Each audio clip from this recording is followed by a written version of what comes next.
And joining me now from the Taiwanese capital is political analyst Ross Feingold. Good afternoon, Ross. Thanks for joining us on the program. Good afternoon. Now, former British Prime Minister Liz Truss stressed her support for Taiwan on Wednesday, stating the self-governing island was on the front line for the global battle for freedom.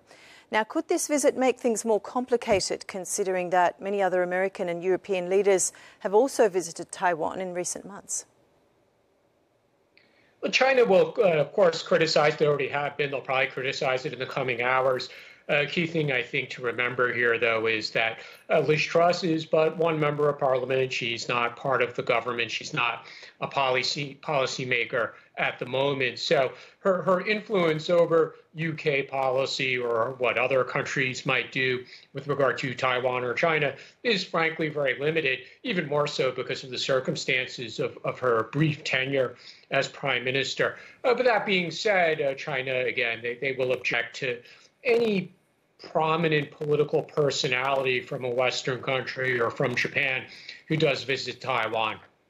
OK, so Joe Biden cancelled his visit to Australia for the Quad Summit. Biden postponed his plans to travel to Australia and Papua New Guinea on Tuesday due to an unfolding crisis over the US debt ceiling. So what's the importance of this summit and how much pressure could it put on China? Yeah, there's an unfortunate pattern. It goes back to President Obama. President Trump did it as well. Now, President Biden, where they cancel trips to Asia, or they cancel part of the trip to Asia. It would be dishonest of me to say that it doesn't offend some people in this part of the world. Of course it does. Australia, probably not much offense. I mean, there probably is a little hurt feelings because it's been a long time since the U.S. president has visited Australia. However, Prime Minister Albanese has met President Biden numerous times during the 1 year since he led his party to an election victory last May. And that relationship, the bilateral relationship, is very strong. Well, where I think this is going to look like a big mistake is the meeting that was to take place in PNG, Papua New Guinea, with the leaders of the Pacific Islands countries. And this is a region where there's intense competition between China and the United States for influence. The United States constantly reminding those countries about the dangers of having closer trade or security relations with China, and China constantly saying, we're actually here. We're here with money. We're ready to invest. Our companies are ready to do business. So the competition, again, is very intense.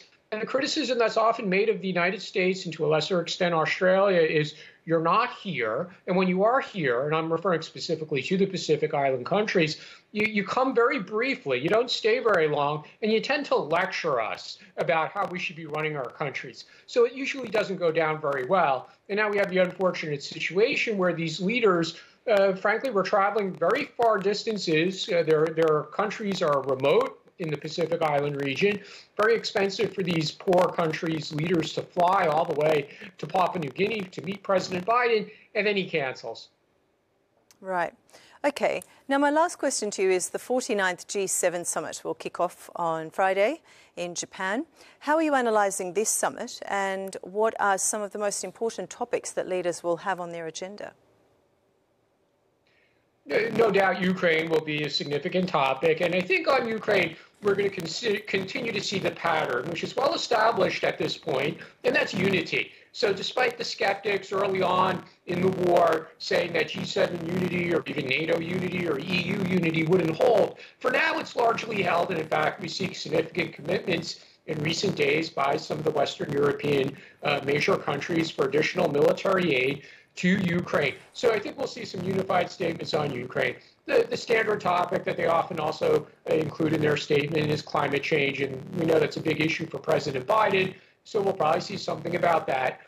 We'll probably see a lot of stuff about China. What exactly it is, that's still a work in progress, probably something about fighting economic coercion. And then an interesting issue that's made the agenda probably not very excited for the host country, Japan, is LGBT rights. And that is going to be on the agenda, again, much to probably the frustration of Japan, but the other G7 countries wanted it on the agenda this time. OK. Ross, thank you so much for joining us on the programme. It's a pleasure talking to you.